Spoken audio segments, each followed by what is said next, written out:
Sir, step away from the door. This is my mom's home. I have ID. Turn around. Please, just call her. Marcus, the mail matches his name. I'm telling you the truth. Hands behind your back. The body camera footage starts rolling at exactly 2:47 inches the afternoon on what should have been an ordinary Tuesday. Officer Marcus Thompson adjusts his uniform as he walks up the concrete steps of a modest two-story house in a quiet residential neighborhood. What he doesn't know is that he's about to make the kind of mistake that will haunt him for the rest of his career. A mistake so catastrophic that it will cost him his badge, his reputation, and his future. But most importantly, a mistake that will expose just how dangerous assumptions can be when they collide with reality. The call came in around 2:30 that afternoon. A neighbor had reported suspicious activity at 1247 Maple Street. According to the caller, a black male had been seen entering and leaving the property multiple times over the past few days, and she was concerned he might be breaking in. The caller mentioned that the homeowner, an elderly white woman named Dorothy Richardson, lived alone and had been in the hospital for the past week, recovering from surgery. Officer Thompson, a 7-year veteran of the force, took the call without hesitation. At 34 years old, he considered himself experienced enough to handle any situation. He had responded to hundreds of burglary calls, trespassing complaints, and welfare checks throughout his career. This seemed like a straightforward case. Get to the house, investigate the situation, and if necessary, make an arrest. What Thompson didn't do was run a proper background check on the property. He didn't verify the caller's information. He didn't check recent police reports from the area. Most critically, he didn't bother to confirm who actually lived at that address or who might have legitimate access to the home. These oversights would prove to be his downfall. As Thompson approached the front door, he noticed a late-model sedan parked in the driveway. The car was clean, well-maintained, and had no obvious signs of being stolen or abandoned. A reasonable officer might have taken this as a sign that whoever was inside had every right to be there. But Thompson had already made up his mind about what he expected to find. He knocked on the door firmly, his hand instinctively moving to rest on his service weapon. After about 30 seconds, the door opened to reveal a tall, well-dressed black man in his early 40s. The man wore khakis, a button-down shirt, and wire-rimmed glasses. He looked tired but not particularly surprised to see a police officer at the door. The man's name was David Richardson, and he was Dorothy's son. He had driven in from out of state 3 days earlier to take care of his mother's house while she recovered from her hip replacement surgery. He had been watering her plants, collecting her mail, and making sure everything was secure. He had every right to be there. In fact, his mother had specifically asked him to stay at the house to keep an eye on things. But Officer Thompson didn't ask for an explanation. He didn't introduce himself properly or inquire about the man's relationship to the property. Instead, he immediately demanded to see identification and asked what the man was doing in the house. His tone was aggressive from the start, as if he had already determined that a crime was being committed. David remained calm and polite. He explained that Dorothy Richardson was his mother and that he was taking care of the house while she was in the hospital. He offered to show Thompson his identification and even suggested they could call his mother at the hospital to verify his story. These were the actions of an innocent man with nothing to hide. Thompson barely glanced at the ID when David handed it over. He didn't notice that David's last name was Richardson, the same as the homeowner. He didn't pay attention to the address on the driver's license, which listed this very house as David's childhood home. He was so convinced that he had caught a burglar in the act that he ignored every piece of evidence that contradicted his assumptions. Instead of taking a moment to verify David's story, Thompson made his second critical mistake. He told David to step outside so they could talk further. David complied, stepping onto the front porch with his hands visible. Thompson then informed him that he was being detained for investigation of burglary and trespassing. David's demeanor shifted from cooperative to concerned. He again explained that this was his childhood home and his mother's current residence. He offered to provide phone numbers for family members who could vouch for him. He suggested they call the hospital where his mother was recovering. He even offered to show Thompson family photos inside the house that would prove his connection to the property. Thompson ignored all of these reasonable requests. Instead, he radioed for backup and informed dispatch that he had detained a suspect in a possible burglary case. He didn't mention that the suspect claimed to be the homeowner's son. He didn't relay any of the explanations David had provided. He simply reported that he had found a black male inside a house that was supposed to be empty. The backup arrived within minutes. Officer Sarah Martinez pulled up just as Thompson was placing David in handcuffs. Martinez, a newer officer with only 2 years on the force, approached the scene, expecting to assist with a routine arrest. She had no reason to question Thompson's judgment or actions, but Martinez noticed something that Thompson had missed. As she walked up to the house, she saw that the mail in the mailbox was addressed to both Dorothy Richardson and David Richardson. She also noticed that the key David had used to open the door was still sitting on a small table near the entrance, along with what appeared to be family photographs. Martinez quietly mentioned these observations to Thompson, but he dismissed her concerns. He was committed to his course of action and didn't want to appear uncertain in front of a junior officer. This was his third mistake, and perhaps the most damaging one of all. Pride and stubbornness were about to turn a simple misunderstanding into a career-ending disaster. Meanwhile, David remained handcuffed on the front porch, watching as neighbors began to gather and stare. He could see the confusion and concern on their faces. Some of these people had known him since he was a child. They had watched him grow up in this very house, but now they were seeing him treated like a criminal by the police. One elderly neighbor, Mrs. Patterson, approached Officer Martinez and tried to explain that David was Dorothy's son. She had seen him coming and going for the past few days and knew he was there to help his mother. Martinez listened to this information and again tried to share it with Thompson, but he was too focused on processing the arrest to pay attention. Thompson called for a transport vehicle to take David to the station for booking. He filled out his preliminary report, describing the incident as a clear case of breaking and entering. He noted that the suspect had been found inside the residence and had offered various excuses for his presence. He failed to mention that the suspect's identification showed the same last name as the homeowner, or that multiple witnesses had vouched for his legitimacy. As they waited for transport, David made one final attempt to resolve the situation peacefully. He asked Thompson to simply call the number for his mother's hospital room. He explained that she was alert and coherent and could clear everything up in less than 5 minutes. This request should have been the easiest thing in the world for Thompson to accommodate. One phone call would have prevented everything that was about to happen, but Thompson refused. He said the investigation would be handled properly at the station and that David would have plenty of opportunities to tell his story to detectives. This decision would prove to be the final nail in the coffin of Thompson's career. The transport van arrived at 3:15, and David was loaded into the back seat for the short ride to the police station. During that 15-minute journey, something remarkable was happening back at 1247 Maple Street. Mrs. Patterson, the elderly neighbor who had tried to speak up earlier, was not content to let this injustice continue. She had Dorothy Richardson's cell phone number and decided to take matters into her own hands. Dorothy answered on the second ring, her voice groggy from pain medication but alert enough to understand what Mrs. Patterson was telling her. Her son had been arrested at her own house by police who refused to verify his identity. Dorothy's reaction was immediate and explosive. She demanded to speak to whoever was in charge and insisted that Mrs. Patterson drive her directly from the hospital to the police station.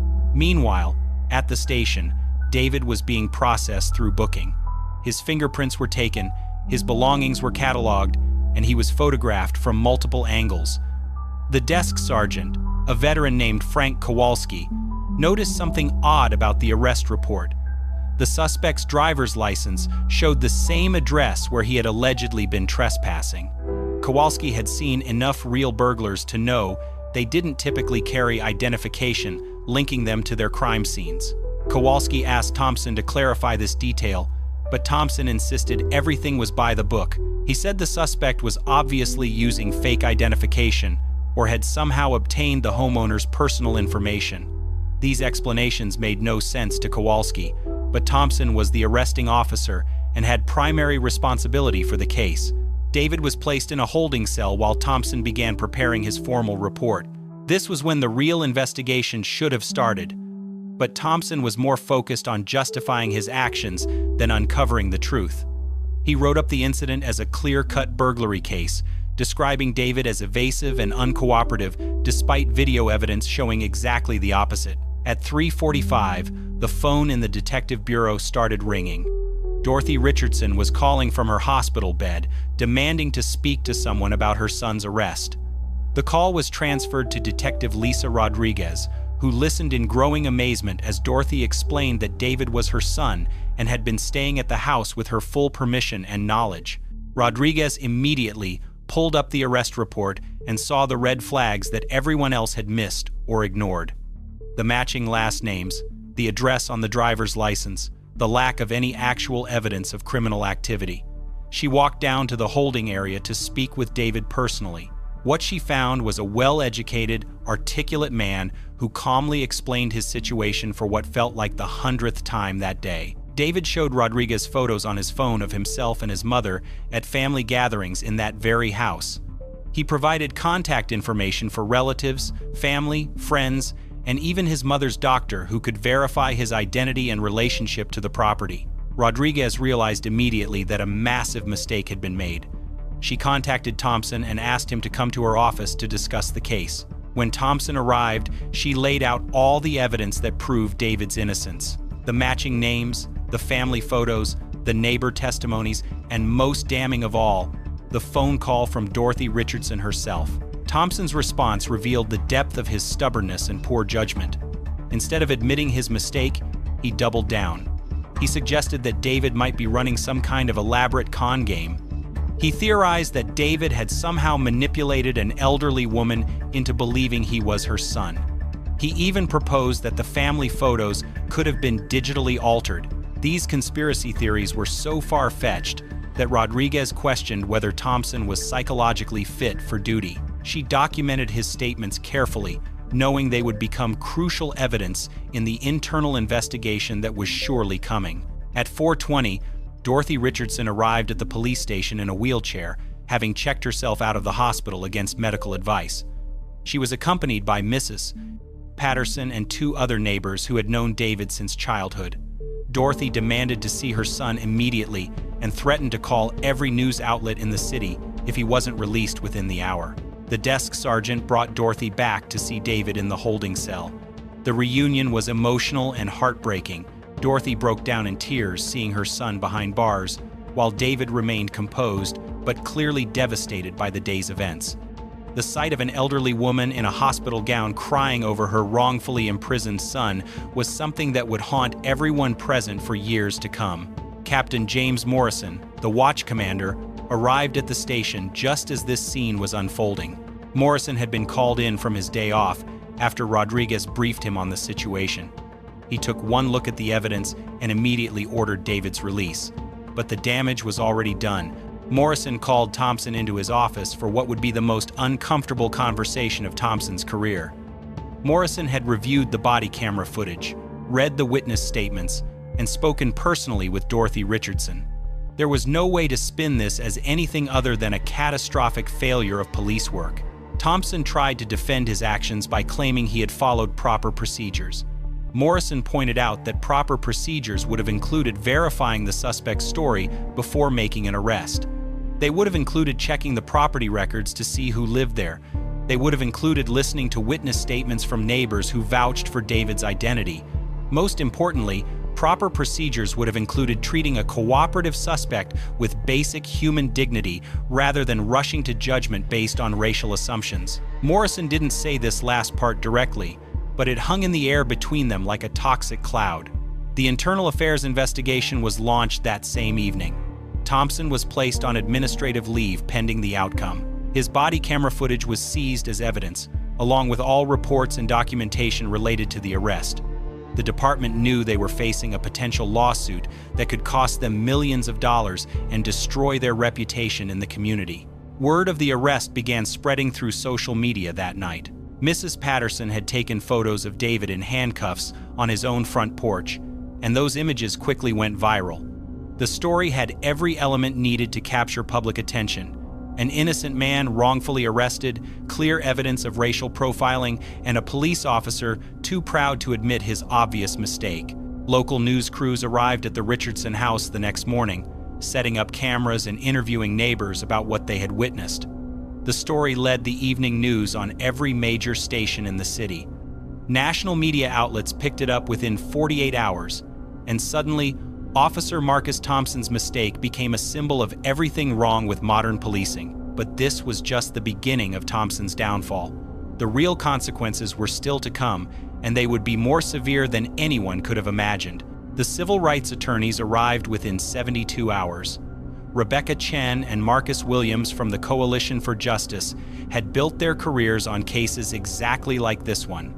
They specialized in police misconduct lawsuits and had a track record of securing multi-million-dollar settlements for their clients. When they saw the body camera footage and witness statements, they knew this case was a slam dunk. David Richardson sat across from them in their downtown office, still processing what had happened to him. 3 days earlier, he had been a successful accountant, helping his mother recover from surgery. Now he was the face of a national conversation about racial profiling and police accountability. The transformation was surreal and overwhelming. Chen explained that they could pursue both civil and criminal remedies. The civil lawsuit would seek monetary damages for the violation of David's constitutional rights, false imprisonment, and emotional distress. The criminal referral would push for charges against Thompson for false arrest and potential civil rights violations. David listened carefully, weighing his options. Meanwhile, the police department was in full crisis mode. Chief Patricia Williams called an emergency meeting with the mayor, city attorney, and public relations team. They all knew the optics were terrible. A decorated police officer had arrested an innocent man in his own home, ignored multiple opportunities to verify his story, and then doubled down when presented with clear evidence of his mistake. The department's initial strategy was damage control. They released a statement saying the incident was under investigation and that they took all allegations of misconduct seriously. But this generic response only made things worse. The community wanted accountability, not bureaucratic language. Protesters began gathering outside the police station, demanding Thompson's immediate termination. Thompson hired his own attorney, a former prosecutor named Robert Daniels who specialized in defending police officers. Daniels reviewed the evidence and delivered some harsh news to his client. The case was indefensible from a legal standpoint. Every decision Thompson had made was wrong, and the documentation proved it. The only question was how severe the consequences would be. Daniels advised Thompson to consider cooperating with the internal investigation and showing genuine remorse for his actions. This might help reduce the penalties and possibly save his pension. But Thompson remained defiant, insisting he had followed proper procedures and that the whole situation was being blown out of proportion.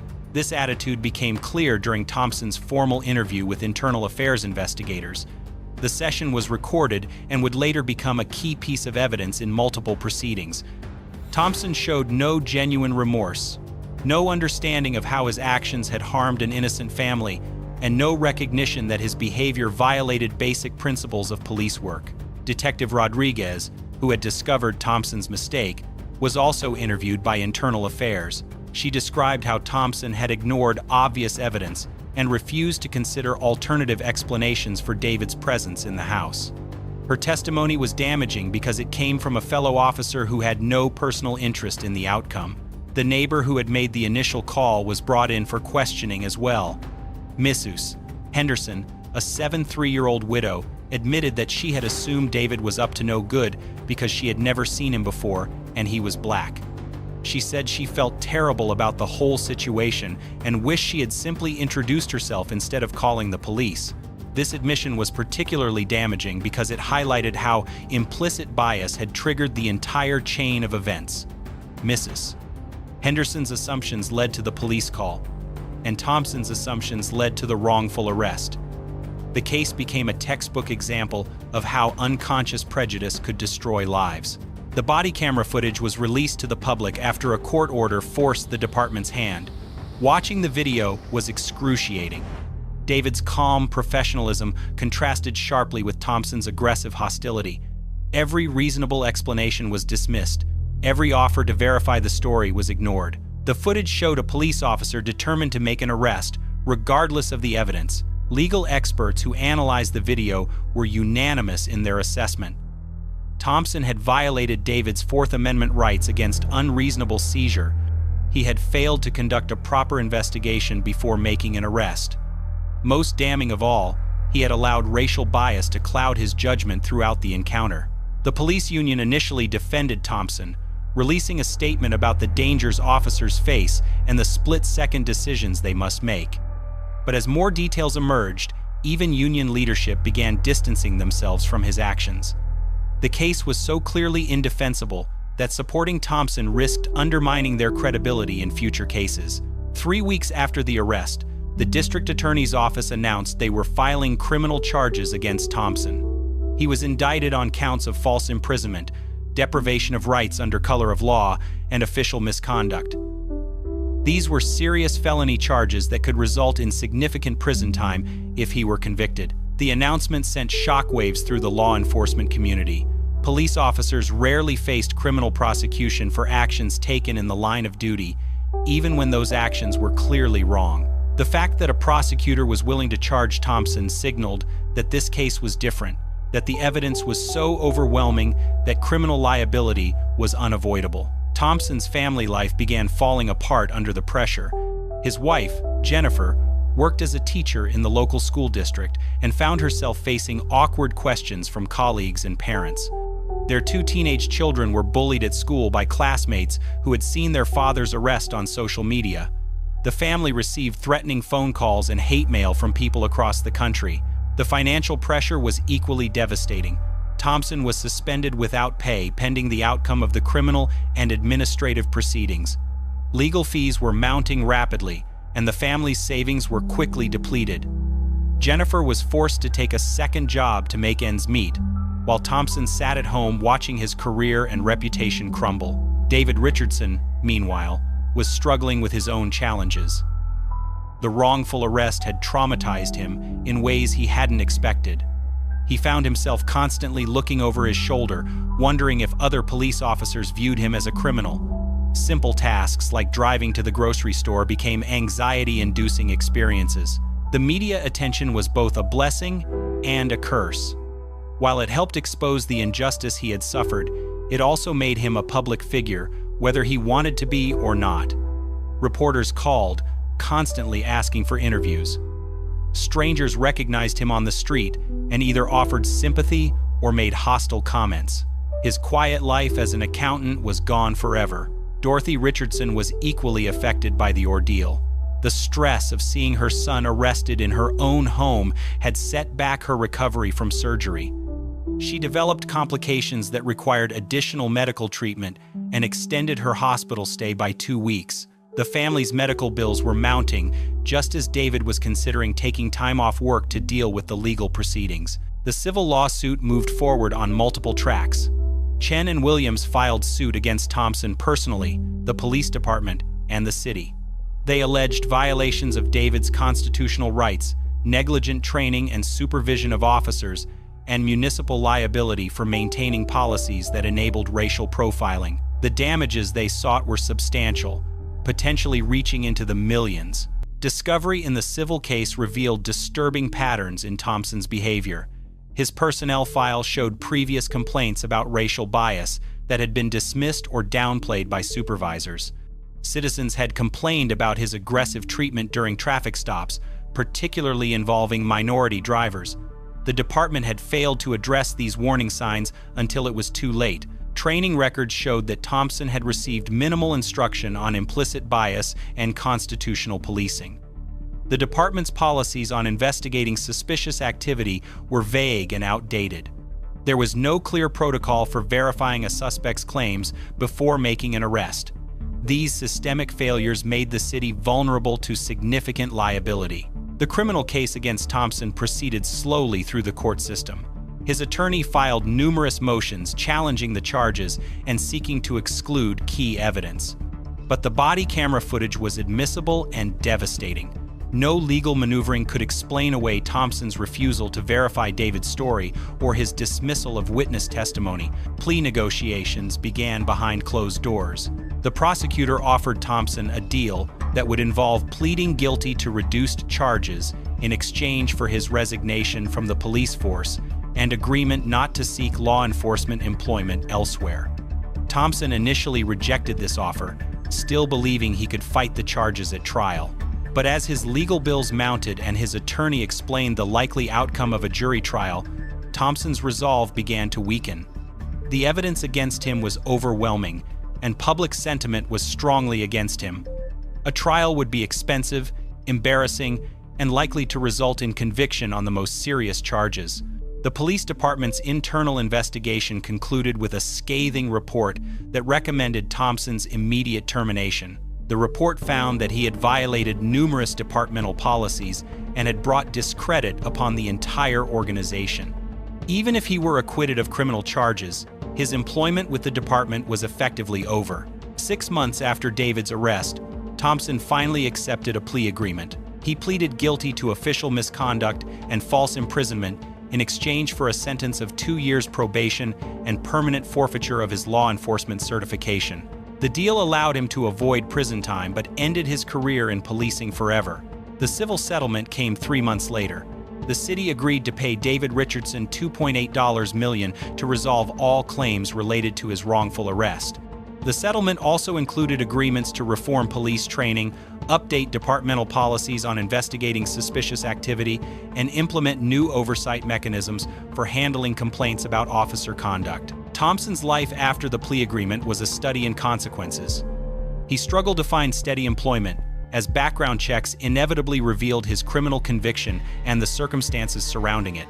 Former colleagues avoided him, unwilling to associate with someone who had brought such negative attention to their profession. The comfortable middle-class lifestyle he had built over 7 years as a police officer was gone. His marriage didn't survive the pressure. Jennifer filed for divorce 8 months after the plea agreement, citing the stress and financial hardship caused by Thompson's actions. The custody arrangement for their children was complicated by his criminal record and the notoriety of his case. He was allowed supervised visitation but struggled to explain to his kids why their family had fallen apart. The broader impact of the case extended far beyond the individuals involved. Police departments across the country began reviewing their training programs and policies on racial bias. The Richardson case became a standard example in criminal justice textbooks of how implicit bias could lead to wrongful arrests and constitutional violations. David Richardson used his settlement money to establish a foundation focused on police accountability and community relations. He became a reluctant but effective advocate for criminal justice reform, speaking at conferences and working with legislators on police oversight bills. His experience had transformed him from a private citizen into a public figure fighting for systemic change. So, there you have it. One moment of prejudice, one series of bad decisions, and lives changed forever. Officer Thompson's career ended not because of a single mistake, but because of his refusal to see the truth when it was right in front of him. David Richardson went from caring for his mother to becoming a symbol of everything wrong with policing today. Sometimes justice comes slowly. Sometimes it comes with a price tag that can't repair the damage already done. But it does come. This case was intense.